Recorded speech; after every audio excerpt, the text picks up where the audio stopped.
سردیوں میں سر درد کیوں ہوتا ہے؟ اکثر لوگ ہمارے پاس آ کے یہ شکایت کرتے ہیں کہ جیسی سردیاں شروع ہوتی ہیں ہمارے سر میں اور گردن میں درد شروع ہو جاتی ہے، اور جتنی زیادہ سردی بڑھتی جائے گی اتنی سر درد بڑھتی جائے گی۔ اگر ہم گرم کمرے میں بھی بیٹھے ہیں تو پھر بھی سر درد ہماری جان نہیں چھوڑتا۔ تو آج ہم بات کریں گے کہ سردیوں میں یہ سر درد کیوں ہوتا ہے اور اس کے علاج کے لیے ہم کیا کر سکتے ہیں اور اس سے بچت کیسے ہو سکتی ہے۔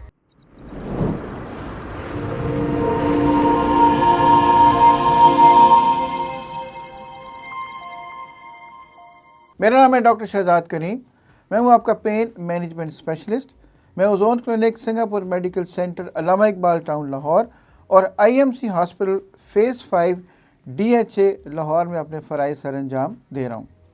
سب سے پہلے دیکھیں گے کہ سر درد سردیوں میں ہوتا کیوں ہے اور اس کی علامات کیا ہوتی ہیں۔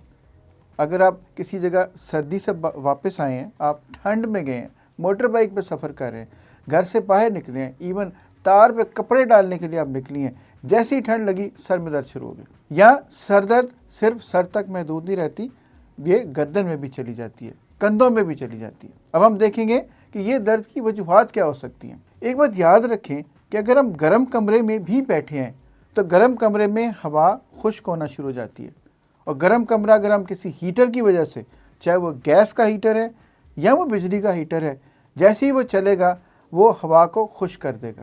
ہوا کو خشک کرنے کا مطلب یہ ہوا کہ اس کے اندر پانی کی کمی ہو جائے گی، اور یہی پانی کی کمی آپ کے جسم میں بھی بڑھتی چلی جائے گی۔ یہ ڈی ہائیڈریشن جو ہے یہ سر درد کاز کر سکتی ہے، یعنی جتنا پانی جسم میں کم ہوگا سر درد ہونے کے چانسز اتنے بڑھ جائیں گے۔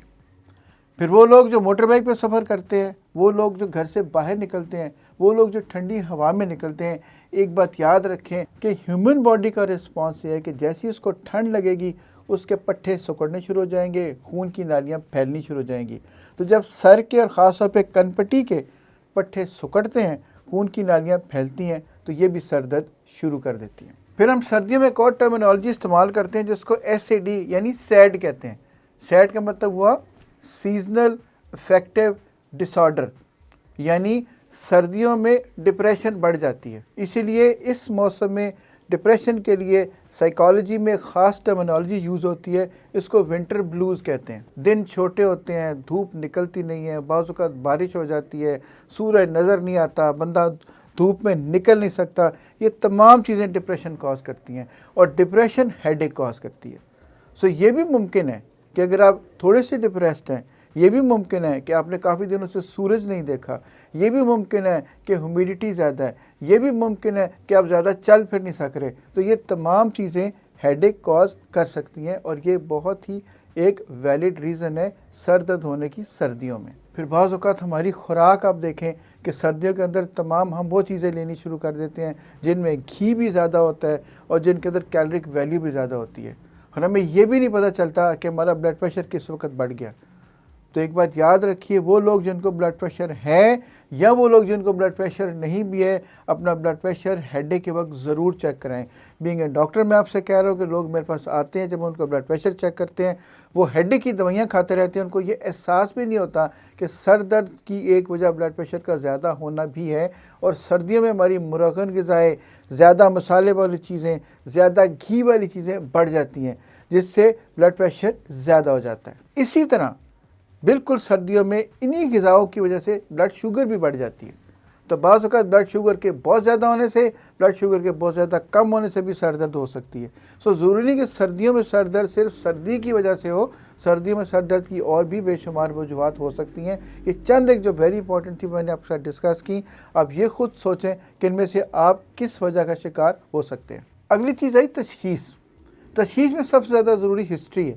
اگر ہم پیشنٹ سے یہی پوچھتے ہیں وہ کہاں سے آ رہا ہے، کس ٹائم اس کو سر درد ہوتی ہے، کتنی دیر ہیٹر میں بیٹھنے کے بعد درد ہوتی ہے، کتنی دیر باہر جانے کے بعد سر درد ہوتی ہے، بلڈ شوگر لیول کتنا ہوتا ہے اور اس کا بلڈ پریشر کتنا ہوتا ہے، تو آپ کو خود ہی اس کی وجہ سمجھ آ جائے گی۔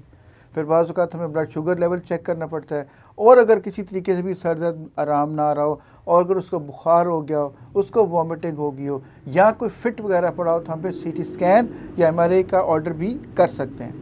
اگلی چیز آگی علاج۔ سب سے ضروری علاج اپنے بلڈ پریشر اور شوگر کو کنٹرول رکھنا ہے۔ اپنی خوراک کو کنٹرول رکھنا ہے۔ ہیومیڈیفائر اگر ہو تو وہ لگانا ضروری ہے تاکہ آپ کے کمرے میں ہیومیڈیٹی کا لیول کنٹرول کیا جا سکے۔ اگر وہ دستیاب نہیں ہے تو صرف ایک پانی کا تسلا یا پانی کا برتن لے کے رکھ لیں تاکہ اس میں سے پانی کے ذرات نکلتے رہیں گے تو ہیومیڈیٹی کنٹرول میں رہے گی۔ خاص طور پہ وہ لوگ جو گھر سے باہر نکلتے ہیں ان کو یہ چاہیے کہ باہر نکلتے وقت اپنے گردن اور اپنے سر کو ڈھانپ کے رکھیں تاکہ وہاں سے ان کو ٹھنڈ نہ لگے، اور ٹھنڈ واقعی لگتی ہے اور یہ بعض اوقات جان لیوا بھی ثابت ہو سکتی ہے۔ احتیاط میں جو میں نے آپ کو چیزیں علاج میں بتائیں، ایک تو وہ چیزیں ضرور کرنی چاہیے۔ نمبر 2، اپنے اندر پانی کی مقدار پوری رکھیں۔ سردی کا مطلب ہرگز یہ نہیں کہ ہم پانی پینا چھوڑ دیں۔ اگر ہمارے جسم میں پانی کی مقدار پوری ہے تو ڈی ہائیڈریشن نہیں ہوگی، اور اگر ڈی ہائیڈریشن نہیں ہوگی تو سر درد ہونے کے چانسز بہت ہی کم ہیں، پٹھے کھنچنے کے چانسز بہت ہی کم ہیں، گردن میں درد ہونے کے چانسز بہت ہی کم ہیں۔ پھر اگلی احتیاط میں ہمارا پوسچر کنٹرول ہے۔ ایک بات یاد رکھیے، اگر آپ سردی میں کمرے میں بیٹھ کے یا لیٹ کے زیادہ عرصہ موبائل یا کمپیوٹر استعمال کر رہے ہیں اور آپ کا اینگل اور پوسچر ٹھیک نہیں ہے تو یہ چیزیں بھی درد کا باعث بن سکتی ہیں جو ہمیں احساس بھی نہیں ہوتا۔ اسکرین ٹائم زیادہ ہے تو یہ بھی درد کا احساس، یہ بھی درد بڑھا سکتا ہے، اس کو بھی احتیاط میں شامل کریں۔ تلی ہوئی چیزیں، زیادہ میٹھی چیزیں، زیادہ مسالے دار چیزیں، ان چیزوں سے ایوائڈ کریں تو آپ سر درد سے بچ سکتے ہیں۔ یہ وہ چیزیں تھیں جو سردیوں میں سر درد کریٹ کر سکتی ہیں، سر درد کاز کر سکتی ہیں۔ اگر ہم تھوڑی سی احتیاط کریں تو ہم ان سے بچ سکتے ہیں۔ اگر آپ کو آج کی یہ ویڈیو پسند آئی ہے تو آپ اس کو لائک کریں، کامنٹ کریں اور شیئر کریں، اور ہمارے چینل کو سبسکرائب کریں اور بیل آئیکن کو پریس کریں تاکہ آپ کو آنے والی ویڈیوز کے نوٹیفیکیشنز ٹائم پہ ملتے رہیں۔